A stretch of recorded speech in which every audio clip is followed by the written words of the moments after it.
la aerolínea paraguaya que era más segura que cualquier aerolínea del mundo.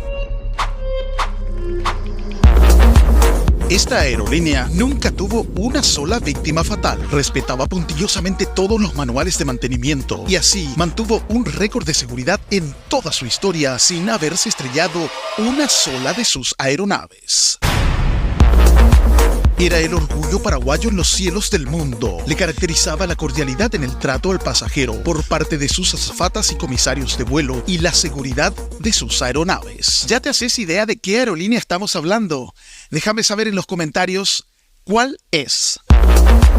Los comandantes, copilotos y los ingenieros de vuelo de esta aerolínea provenían de la aviación militar paraguaya. Fueron formados en Estados Unidos, Brasil, Perú y Argentina. Poseían muchas horas de vuelo y estaban acostumbrados a la disciplina militar. Esto daba a los pasajeros una seguridad